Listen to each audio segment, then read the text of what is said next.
Excellences, Monsieur le Président du FASO, chef de l'État, Excellences, Monsieur le Président de la République du Niger, chef de l'État, Monsieur le Premier ministre, Monsieur le Président du Conseil national de transition, Monsieur le Président des institutions de la République, Mesdames et Messieurs les ministres, Mesdames et Messieurs les ambassadeurs, et distingués invités, Mesdames et Messieurs. Je voudrais exprimer ma profonde gratitude à mes frères, leurs excellences, le capitaine Ibrahim Traoré, président du FASO, chef de l'État, président de la Confédération AIS, et le général d'armée Abdraman Chani, président de la République du Niger, chef de l'État, pour la qualité de leurs apports à nos travaux. Leur engagement constant, leur analyse pertinente et leurs contributions éclairées ont été déterminants pour le succès de cette session. La richesse de nos échanges nous a permis de revisiter l'ensemble des actions réalisées dans le cadre de la mise en œuvre de la feuille de route de l'an 1 de la Confédération que nous avons définie de manière collégiale et d'esquisser avec clarté la responsabilité et les perspectives à venir dans le domaine de la défense et de la sécurité, du développement et de la diplomatie, tant au niveau régional qu'international.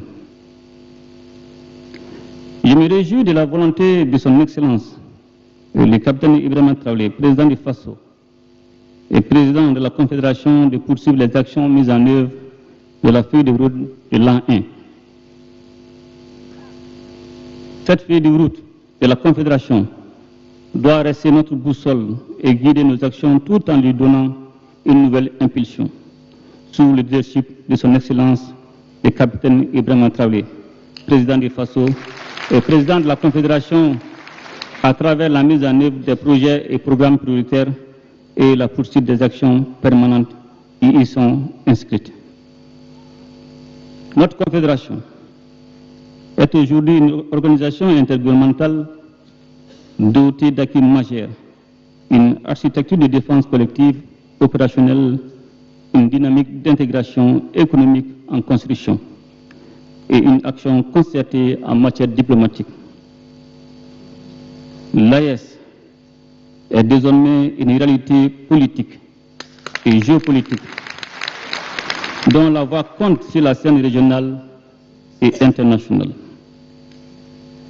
L'ancrage profond dans les réalités sahéliennes, fondé sur les aspirations de nos populations, notre solidarité, notre héritage culturel, notre sens du sacrifice, notre résilience collective, ainsi que l'accompagnement constant de la jeunesse sahélienne et panafricaine nous a permis de faire face à de nombreux défis, en particulier en matière de sécurité, de lutte contre le terrorisme et de développement. Excellences, Monsieur le Président, Mesdames et Messieurs, distingués invités, les succès enregistrés par nos forces de défense et de sécurité dans la lutte contre le terrorisme confortent pleinement notre choix historique, celui de prendre en main notre propre destin et d'affirmer notre souveraineté pleine et entière. Je tiens à leur rendre un vibrant hommage pour leur action quotidienne sur le terrain, action parfois menée au prix du sacrifice ultime pour préserver l'unité et l'intégrité de nos territoires ainsi que le bien-être de nos populations. Aujourd'hui, nous pouvons le dire avec force, la paix a changé de camp. Les terroristes sont traqués jusque dans leur dernier retranchement, en dépit des appuis persistants dont ils bénéficient de la part des sponsors internes et externes.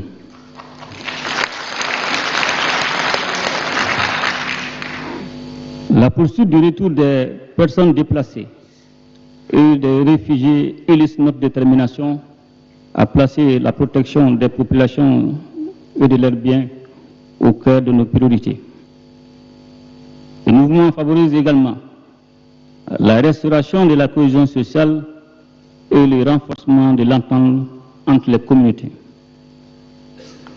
La création de la force unifiée et constitue à cet égard l'une des manifestations les plus éloquentes de notre volonté commune de mutualiser nos efforts et de relever ensemble les défis sécuritaires dans un contexte régional exigeant.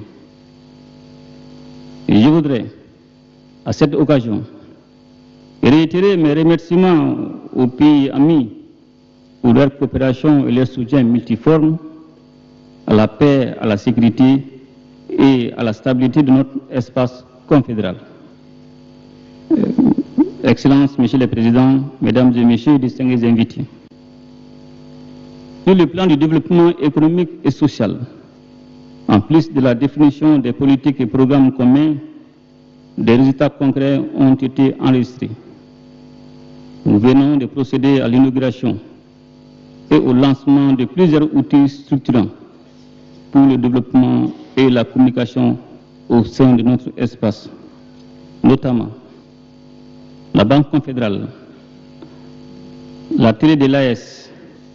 Ces instruments vont contribuer sans nul doute à renforcer notre souveraineté financière, à promouvoir notre identité culturelle et à valoriser notre vision commune sur la scène africaine et internationale. Le plein aboutissement de ces initiatives appelle à un espace libéré de toute entrave à la circulation des personnes et des biens. Objectif désormais en voie de réalisation au sein de l'AIS, matérialisé par la mise en circulation du passeport et de la carte biométrique AIS. Excellences, Monsieur le Président, Mesdames et Messieurs, distingués invités.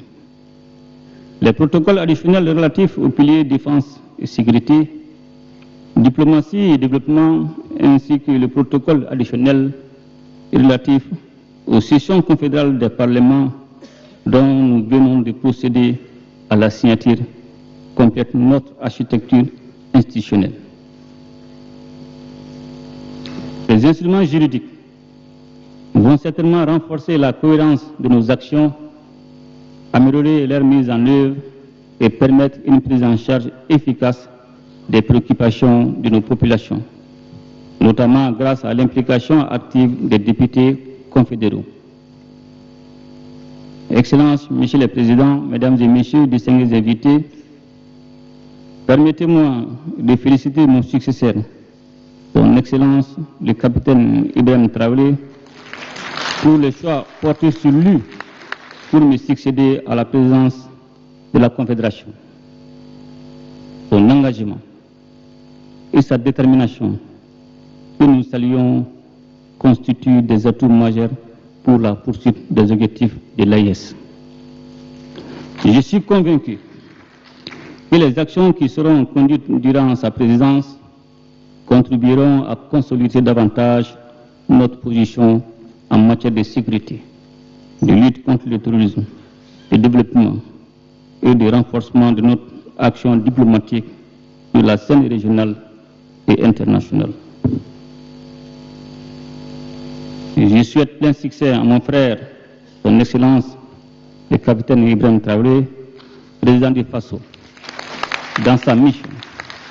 Et je l'assure de notre accompagnement constant pour la réalisation des objectifs de la Confédération. Excellences, Monsieur le Président, Mesdames et Messieurs, distingués invités, l'AS poursuit sa marche résolue vers l'émancipation et la prospérité. Notre vision commune s'affirme, nos institutions se consolident et notre coopération s'intensifie.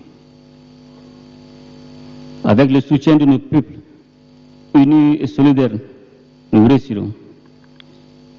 Sur ces mots, je déclare clos les travaux de la deuxième session du Collège des chefs d'État de la Confédération AIS. Qu'Allah bénisse notre Confédération.